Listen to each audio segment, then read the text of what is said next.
Catequesis número 50 de la Teología del Cuerpo, titulada La Pureza. También la puedes encontrar titulada como la tradición veterotestamentaria y el nuevo significado de la pureza. Recibida por San Juan Pablo II el 10 de diciembre de 1980. Un análisis sobre la pureza será un complemento indispensable de las palabras pronunciadas por Cristo en el Sermón de la Montaña, sobre las que hemos centrado el ciclo de nuestras presentes reflexiones. Cuando Cristo, explicando el significado justo del mandamiento "no adulterarás", hizo una llamada al hombre interior, especificó al mismo tiempo la dimensión fundamental de la pureza, con la que están marcadas las relaciones recíprocas entre el hombre y la mujer, en el matrimonio y fuera del matrimonio. Las palabras "pero yo os digo que todo el que mira a una mujer deseándola ya adulteró con ella en su corazón", de Mateo 5:28, expresan lo que contrasta con la pureza. A la vez, estas palabras exigen la pureza que en el Sermón de la Montaña está comprendida en el enunciado de las bienaventuranzas. Bienaventurados los limpios de corazón, porque ellos verán a Dios. Mateo 5:8. De este modo, Cristo dirige al corazón humano una llamada. Lo invita, no lo acusa, como ya hemos aclarado anteriormente. Cristo ve en el corazón, en lo íntimo del hombre, la fuente de la pureza, pero también de la impureza moral, en el significado fundamental y más genérico de la palabra. Esto lo confirma, por ejemplo, la respuesta dada a los fariseos, escandalizados por el hecho de que sus discípulos traspasan la tradición de los ancianos, pues no se lavan las manos cuando comen, dicho en Mateo 15:2. Jesús dijo entonces a los presentes: "No es lo que entra por la boca lo que hace impuro al hombre, pero lo que sale de la boca, eso es lo que hace impuro". Mateo 15:11.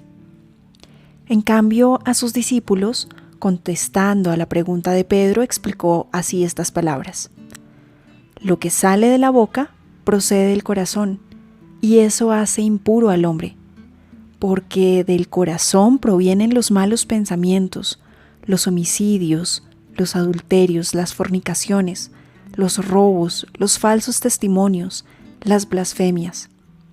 Esto es lo que hace impuro al hombre, pero comer sin lavarse las manos, eso no hace impuro al hombre". Confrontemos por favor Mateo 15, 18, 20 y también Marcos 7, 20, 23. Cuando decimos pureza, puro, en el significado primero de estos términos, indicamos lo que contrasta con lo sucio. Ensuciar significa hacer inmundo, manchar. Esto se refiere a los diversos ámbitos del mundo físico. Por ejemplo, se habla de una calle sucia, de una habitación sucia. Se habla también del aire contaminado. Y así, también el hombre puede ser inmundo cuando su cuerpo no está limpio. Para quitar la suciedad del cuerpo es necesario lavarlo. En la tradición del Antiguo Testamento se atribuía una gran importancia a las abluciones rituales, por ejemplo, a lavarse las manos antes de comer, de lo que habla el texto antes citado. Numerosas y detalladas prescripciones se referían a las abluciones del cuerpo en relación con la impureza sexual, entendida en sentido exclusivamente fisiológico, a lo que ya hemos aludido anteriormente. Confrontemos Levítico 15. De acuerdo con el estado de la ciencia médica del tiempo, las diversas abluciones podrían corresponder a prescripciones higiénicas, en cuanto eran impuestas en nombre de Dios y contenidas en los libros sagrados de la legislación veterotestamentaria. La observancia de ellas adquiría, indirectamente, un significado religioso. Eran abluciones rituales, y en la vida del hombre de la antigua alianza servían a la pureza ritual. Con relación a dicha tradición jurídico-religiosa de la antigua alianza, se formó un modo erróneo de entender la pureza moral. Ahora bien, veamos algunas de estas formas de interpretación de la pureza descritas por esta catequesis en la nota número 1, donde nos amplían lo siguiente: junto a un sistema complejo de prescripciones referentes a la pureza ritual, basándose en el cual se desarrolló la casuística legal, existía, sin embargo, en el Antiguo Testamento el concepto de una pureza moral que se había transmitido por dos corrientes: los profetas, que exigían un comportamiento conforme a la voluntad de Dios, lo que supone la conversión del corazón, la obediencia interior y la rectitud total ante Él. Confrontemos, por ejemplo, el libro de Isaías en el capítulo 1 o el de Jeremías en el capítulo 4 o Ezequiel en su capítulo 36. Una actitud semejante refiere también el salmista cuando dice: ¿quién puede subir al monte del Señor? El hombre de manos inocentes y puro corazón. Este recibirá la bendición del Señor. Salmo 24. Y la segunda corriente, según la tradición sacerdotal, el hombre que es consciente de su profundo estado pecaminoso, al no ser capaz de realizar la purificación con las propias fuerzas, suplica a Dios para que realice esa transformación del corazón, que solo puede ser obra de un acto suyo creador. Oh Dios, crea en mí un corazón puro. Lávame. Quedaré más blanco que la nieve. Un corazón quebrantado y humillado, tú no lo desprecias. Salmo 51. Ambas corrientes del Antiguo Testamento se encuentran en la bienaventuranza de los limpios de corazón, Mateo 5:8. Aun cuando su formulación verbal parece estar más cercana al Salmo 24. Después de esta ampliación importante, regresemos a la catequesis. A la pureza moral se le entendía entonces frecuentemente de modo exclusivamente exterior y material.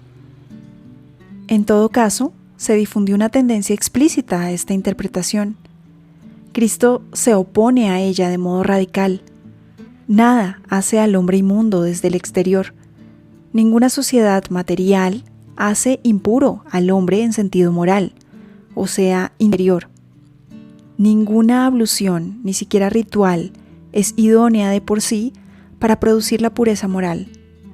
Esta tiene su fuente exclusiva en el interior del hombre, proviene del corazón.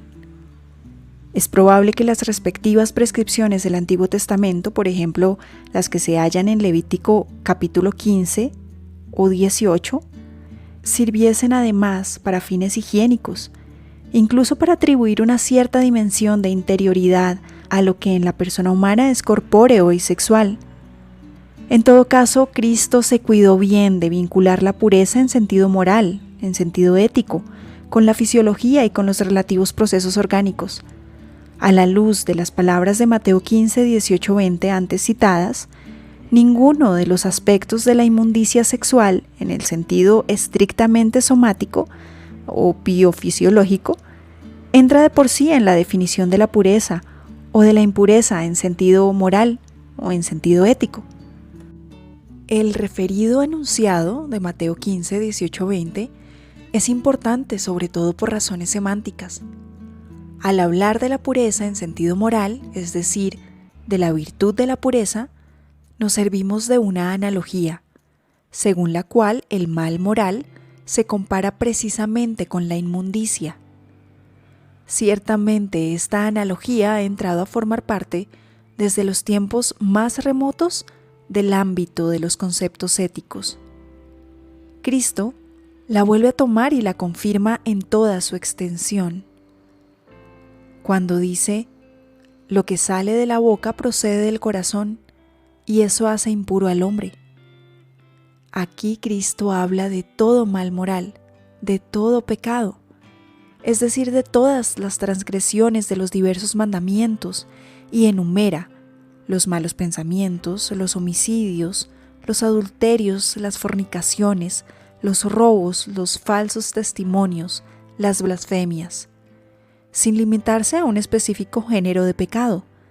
De ahí se deriva que el concepto de pureza y de impureza en sentido moral es ante todo un concepto general, no específico, porque todo bien moral es manifestación de pureza y todo mal moral es manifestación de impureza.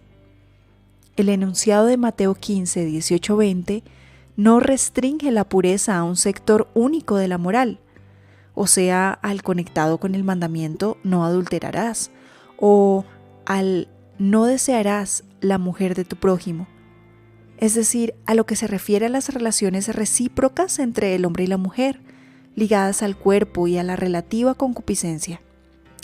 Análogamente, podemos entender también la bienaventuranza del Sermón de la Montaña, dirigida a los hombres limpios de corazón, tanto en sentido genérico como en el más específico. Solamente los eventuales contextos permitirán delimitar y precisar este significado. El significado más amplio y general de la pureza está presente también en las cartas de San Pablo, en las que gradualmente individuaremos los contextos que, de modo explícito, restringen el significado de la pureza al ámbito somático y sexual, es decir, a ese significado que podemos tomar de las palabras pronunciadas por Cristo en el Sermón de la Montaña sobre la concupiscencia, que se expresa ya en el mirar a la mujer y se equipara a un adulterio cometido en el corazón.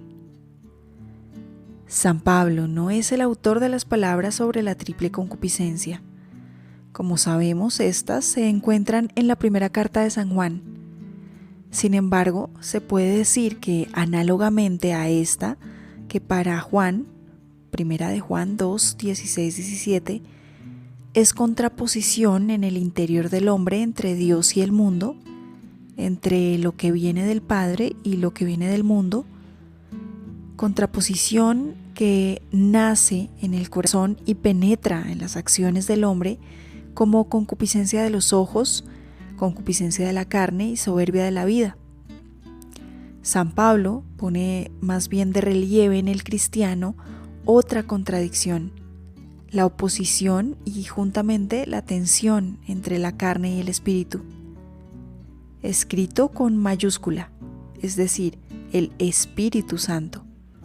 Os digo pues, andad en espíritu y no deis satisfacción a la concupiscencia de la carne, porque la carne tiene tendencias contrarias a las del espíritu, y el espíritu tendencias contrarias a las de la carne. Pues uno y otro se oponen de manera que no hagáis lo que queréis. Gálatas 5, 16, 17. De aquí se sigue que la vida, según la carne, está en oposición a la vida según el espíritu.